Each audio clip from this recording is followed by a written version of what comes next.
Welcome to the Pixels and Projects podcast. Today's topic is one that many don't seem to cover, but is so important to every project manager. Yep, managing without authority. It's a phrase that can sound, contradictory at first, doesn't it? But in reality, it's the everyday experience for so many project managers. You're expected to deliver results, guide teams, but here's the kicker. You don't actually have formal control over those teams. You can't, direct their every move, right? Exactly. It's that whole authority gap. Sarah Chin, who's a senior project manager at Deloitte, noted how we're accountable, but without the formal power. Honestly, it can feel like a tightrope walk sometimes. Yeah, and that gap isn't just a fluke of the system. It's kind of baked into how organizations are structured today. We're talking about matrix organizations, where team members report to their own functional managers, even while working on cross-functional projects. And that means as a project manager, you've got to step up. You have to influence, not command, to get things done. Absolutely. And influence, well, that doesn't come with the job title. It comes with building trust. I think Mark Rodriguez, who authored Leadership Without Authority, put it best when he said the most effective leaders spend their early days building relationships, not just checking off tasks. Right. It's about what I like to call trust deposits. You get to know your team, what drives them, their goals, and you show them you're someone who follows through on promises. Those small acts of consistency build credibility over time. Oh, for sure. I remember working on this huge vendor migration project. And, at first, everyone had their own priorities, so it was chaos. But once I started connecting with folks and aligning their goals to the larger picture, things just clicked. It was like they weren't just doing the work, they were invested in it. Yeah, that investment, getting people to own the project alongside you, that's the magic. And sometimes it can come down to something as simple as how you communicate. Like if you're transparent about how their work contributes to the bigger goals, they start to see the value in what they're doing. Exactly. And one thing I've kind of learned is to involve the team in decisions as much as possible. People work harder for something they feel they own, right? Totally. And that ownership, well, that's how you bridge the authority gap. You align your leadership with their priorities and earn that influence step by step. Hey, it makes me think, for those of you listening out there, what strategies are you using to tackle those authority gaps in your teams? And how are they working to make you a more effective leader? Great questions. Building trust and influencing without authority. It ties directly to emotional intelligence, doesn't it? And honestly, EI might be one of the most underrated tools for project managers. But get this. Research from the Project Management Institute shows that managers with high EI lead projects that are 25% more likely to, stay on track and on budget. Wow, that's a big number. I mean, think about it. 25%. That's like turning a struggling project into a, success story just by, reading the room better, right? Exactly. And it really comes down to understanding people. What motivates them, what stresses them out.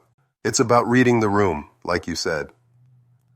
Amara Johnson, she's this project leader over at Kaiser Permanente, once told this story about walking into a room full of developers who didn't report to her. She said it was like, the energy was off. There were unspoken concerns, maybe even little rivalries, and she picked up on all that within minutes. Oh, yeah. I've totally been in that situation. It's kind of like you have to pause and tune in before jumping to action. So what did she do? Well, instead of diving into tasks or timelines, she started asking questions, casually, almost like one-on-one conversations within the group. She got them to open up about what they were worried about, what they needed, and she validated their concerns. That empathy built a bridge, and boom, trust started coming into play. By the time they left that meeting, they weren't just on board. They were ready to, really collaborate. I love that. And it goes to show it's not just about what you say, but how you listen, right? Like, really listen. It's not always easy, though, especially when everyone's, stressed or the deadlines are looming. I think that's where emotional intelligence becomes a superpower. Totally. And it's about consistency, too. People need to see that you're not just showing empathy once and moving on. You've got to back it up. Be transparent. Keep your commitments. Those trust deposits we talked about earlier? EI is like the foundation of that trust bank. Absolutely. And I think it's worth saying you don't have to be perfect at it. Like we all have days where we're not, feeling ultra in tune with everyone's emotions. But if you keep showing up, owning your mistakes, it goes a long way. Yeah, like a long way. It's about building credibility step by step. And honestly, for anyone out there thinking, well, how do I even get better at this? One suggestion is just start small. Spend a little more time noticing how people respond to you, what their body language is saying. Pay attention, and you'll learn a ton. That's so true. Okay, so we've been talking about emotional intelligence and how it helps build trust, right? But let's take it a step further. What are some practical strategies project managers can actually use to lead effectively, especially when they don't have formal authority? Yeah, I think this is what everyone's waiting for, those actionable takeaways they can apply right now. Exactly. There are 5 key strategies I want to highlight. First, remove obstacles for your team. People want to do great work, but they can't if they're stuck dealing with blockers that they have no power to remove. Oh, totally. If you're that person clearing the roadblocks, the team starts seeing you as someone they can rely on, even if you're not their boss. That's huge. Right. Second, recognize and celebrate contributions, and be specific about it. Don't just say, great job, team. Call out individual efforts that move the needle. Recognition builds motivation. Oh my gosh, yes. I had a project where I sent handwritten thank you notes to a few team members after a major deadline. It wasn't a big thing, but you'd think I handed out Oscars. It created this ripple effect of positivity on the entire team. That's a great example. Now, number 3, establish team rituals or traditions that foster a sense of cohesion. It could be something simple, like kicking off meetings with a quick icebreaker, or ending each week with a lessons learned discussion. That creates an identity for the team, doesn't it? Like, it makes everyone feel like they belong, which is so important when people don't report directly to you. Exactly. Number 4, bring the team into decisions whenever possible. Even if it's something small, giving them a voice builds ownership. When people feel like their input matters, they're more engaged. It's really that simple.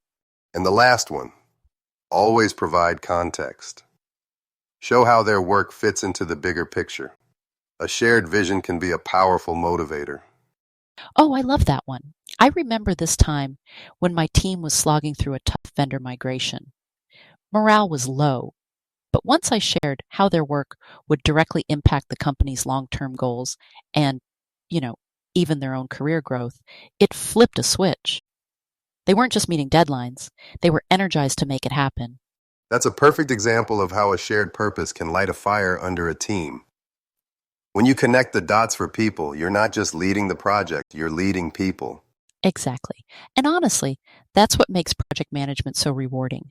It's not about authority, it's about impact. And on that note, I think we've reached a good place to wrap up.